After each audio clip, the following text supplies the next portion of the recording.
of the Robs. This is the Spider-Man meme come to life here at SANS. We got two legends, same name, similar missions, some same uncanny ability to absolutely wreck cyber adversaries and teach the masses at the same time. You got one that's an architect of digital forensics and education, and the other one is a battlefield commander for the industrial cyber defense. Please point your attentions to the screen as we welcome the ultimate Rob versus Rob collab, Rob Teely and Rob Emily. Let's go. Sup, Rob? Rob, yeah, I'm surprised we've never done this. Like, I've been at SANS for over 10 years now, and we've never done a talk together. So this is great. Hey, I asked for 30 minutes, and they said you guys get 15. Yeah. I think it's very clear that they've never watched either one of us talk when they give us like 15 minutes in total. Like that's ridiculous. We're gonna go for the next hour and a half for everyone dialing in. Yep. Well, we do have a follow-up panel. We have 90 slides to go through. So yeah. So Rob, this is Emerging Threat Summit, and you're sitting in, a precipice over at Dragos. I'm just gonna, throw this out there. And it's always been one of these things. If we're, sitting around, I hate fireside chats, by the way. Just the concept of it, it's really Rob and I having a whiskey together, but it's a little early in the day. And I think you're in your backyard, it looks like. Where are you? I'm at the Dragos North American Forum in Chicago, and we're at a winery. So, like, you're like, it's a little early in the day, and like we're hosting at a winery. But yeah, okay, that's fine. All right, early there for you go. you. So you are already there. This is great. All right, so Dragos, what do what's on your mind? What's keeping you up at night? Leaning into like next 2 years. It's 2027. What are you guys fighting at this point? Yeah, so for folks that are maybe unfamiliar with OT, OT is operations technology. Sometimes talk about it in terms of industrial control systems, which we do a lot of work over in the SANS ICS curriculum on. And just as a brief thing for folks, it's basically IT plus physics. So we have Windows systems, we have printers, all that kind of stuff. But for us, the Windows system's operating a circuit breaker for an electric transmission substation as an example. So it's specialized controllers and all this stuff in IT, but the main thing is the physics is what makes OT different. Anyway, so when we look at that, there's probably a couple trends that I'm a bit concerned about. Number one, if you've seen big attacks before, like Ukraine power outages or Trisis, which was deployed in a petrochemical refinery where they try to kill people at that refinery as a result of a cyber attack, those types of things historically have been kind of one-off. The more damage or disruption you want to do in industrial automation, the more specific to that site you traditionally had to have been. And that's because we've had very heterogeneous environments. A carbon cracker in a refinery in Dammam, Saudi Arabia has nothing in common with an electric transmission substation in Washington, D.C. It has nothing in common with a water pump in Illinois. And so there was not a lot of commonality. And so to develop attacks that scaled is almost impossible. However, with digital transformation, with trying to take advantage of AI, with trying to take advantage of data normalization, et cetera, we've gone down the journey to become more homogenous. Maybe different vendors, Siemens, Honeywell, Yokogawa, whoever, but under the hood, a lot of the stuff that we have, same coding protocols, same network protocols, same coding frameworks, some same code in general. So as a result, what ends up happening is we have a lot of more sort of homogenous infrastructure, which means you can start scaling attacks. In 2021, we and U.S. government and undisclosed third party discovered a framework called pipe dream, which is the first time ever we saw the ability to cause physical consequence across industry. You can deploy it anywhere from unmanned aerial vehicles to water facilities.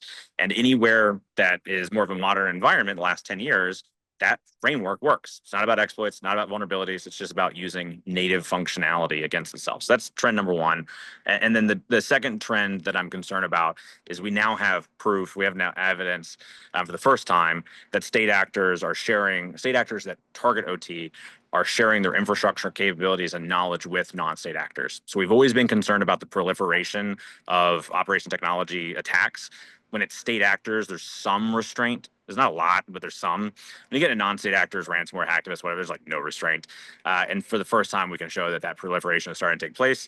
And the two teams that took down the electric power sector in 2015 and 2016 Ukraine, and then on from there, are two of the teams that are actively sharing infrastructure knowledge with Russian-based activists and criminal groups. I fully expect that the low-frequency, high-consequence world of OT attacks is going to start becoming higher frequency as a result. Yeah, and the thing that I was actually just posted a TikTok on it. No judgment, anyone. I'm fully trying to get this stuff going. Rob's just violent. That's okay. Yeah, you do you. Yeah. So My here's, wife uses TikTok. We're all screwed. It's fine. I know, yeah, it's like we know they all know the things.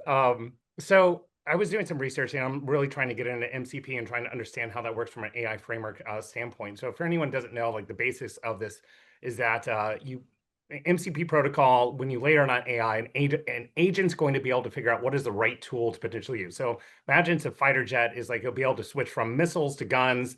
It'll, be able to, laze something. It automatically make this determination. What is the right tool instead of having a direct API?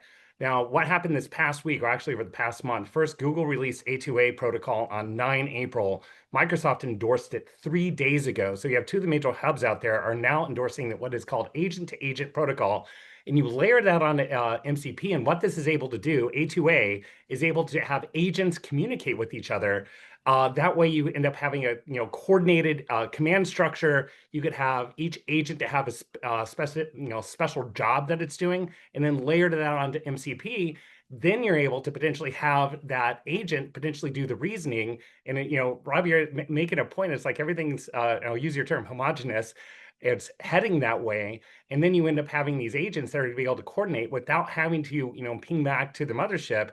This is where I keep on talking about the velocity of, agents reasoning, that capability. I don't think it's 2 years off. I honestly think, we're 6 months off from potentially really demonstrating red teams and penetration test teams, nation state adversaries who are able to invest in, hundreds of thousands, millions of dollars into efforts.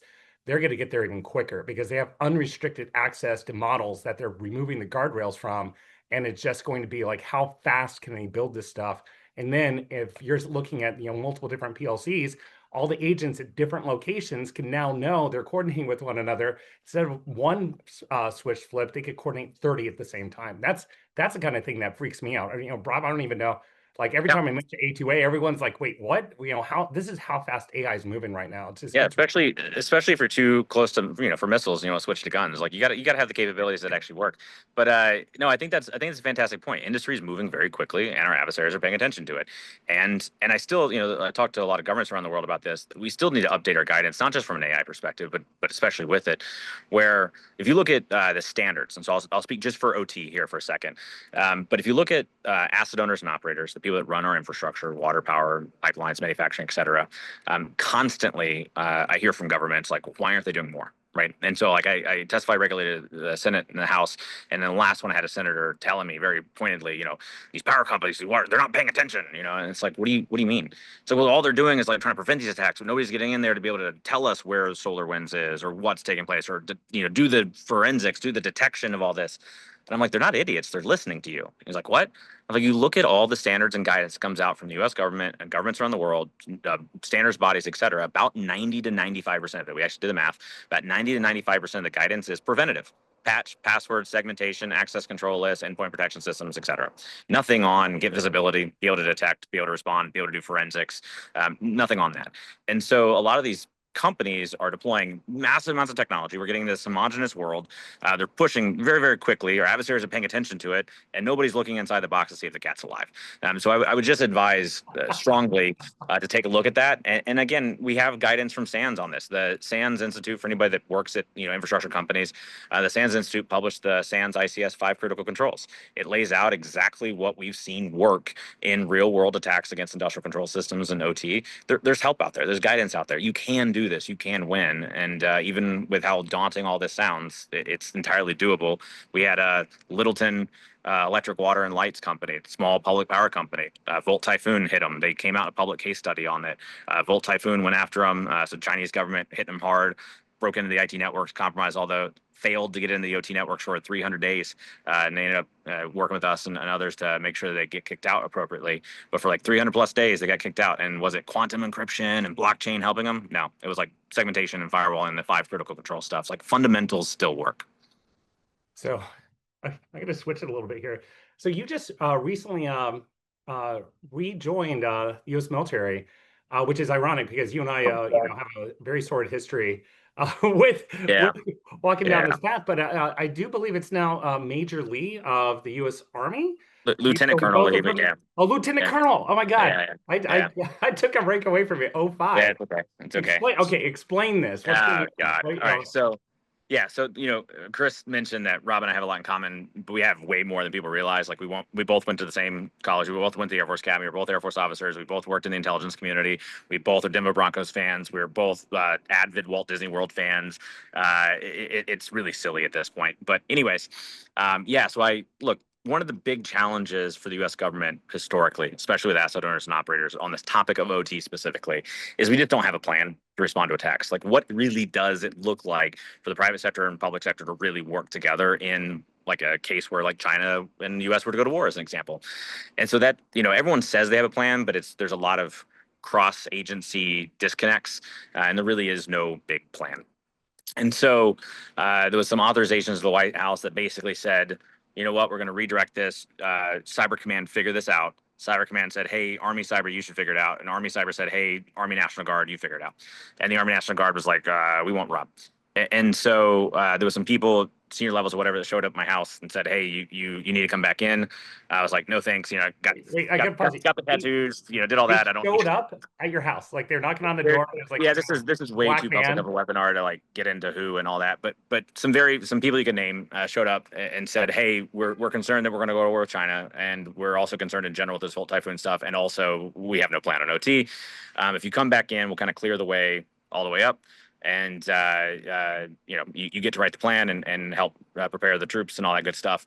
And I was like, okay. And I was like, I'm still staying as CEO of Dragos. So like, look, you can do that. The Guard facilitates that. You'll come back in, and we'll make this work for you professionally and everything else. And I was like, okay. And I thought they were going to put me back in the Air Force. And so they're like, cool. So you're going to be the XO down at the IOSC at the 91st Brigade in Virginia. And I was like, what's an XO and what's a brigade? They're like, you're in the Army now. I'm like, what the hell? And so I'm like, Googling like what I am. And so I've found it to be amazing. The 91st is just the greatest like team. There's just such a good brigade and a lot of good folks out there. And basically we're coming up with a plan to be able to make sure that we know how to respond to attacks on OT if so asked. So when when are we going to see you first in uniform deployed? Yeah, I'm not deploying anywhere, but yeah, I go in uniform, go down there at least once a month, or at least 1 week in a month. But I think the advertised thing for the Guard is like 1 week a month, 2 weeks a year. Yeah, you can't write the national response plan on that time frame. So I'm doing a bit more, but they're on a regular basis. And the good thing is I got such an amazing team that it's honestly straightforward and easy. And but yeah, I've been doing it for a while now, so you might see me in uniform in a given time. Yeah, it's weird. It's really weird, dude. It's so weird to go back after being out for like 12 years or whatever it was. And but they're making it easy by being just such a phenomenal support and team. That's amazing. I can't like I have for everyone who knows anything about Air Force Academy grads, there's an actual affliction that you get. You actually have nightmares of being back. I've never been back. I've never been back. Oh yeah, well again, they ask me to come back all the time. And like Phil Hagen and I are like soulmates on this. Every time they ask me like come back and speak, I'm like virtually sure, but I'm never stepping foot on that ground again. Yeah. Yeah, there's some like PTSD that occurs. I don't know. I can't tell you the amount of times like I'm back there in my dream and I'm trying to figure out like I don't have 3 days ago. Uniform. 3 days ago, I had an academy nightmare. It's like it's real. This shit is real, dude. Like I hate that it happens. Or like someone will like start singing something like off we go, and I'm like, oh god. It's like yeah. I have night terrors. I'm like screaming out. Like my neighbors are probably like, what the hell's going on next door? It is an actual issue. I've been to all sorts of weird places and seen things you shouldn't see and work counterterrorism and all that stuff, and none of it messes with me. But yeah, it's from the academy still screw with me. Yep. Well, honestly, I'm glad you're going back in service, and now I get to say again, thank you for your service. Thank you for your service. That's not a joke. It's a sincere thing. It's irony. Is thank you for like you're doing it again, and thank you for doing this. And it's weird, but they're good. It's I don't know. It's hard to be like at Dragos, be like safeguarding civilization, and then like get asked and be like no, so I had to make time. Luckily, my wife and kids are super supportive, so all good.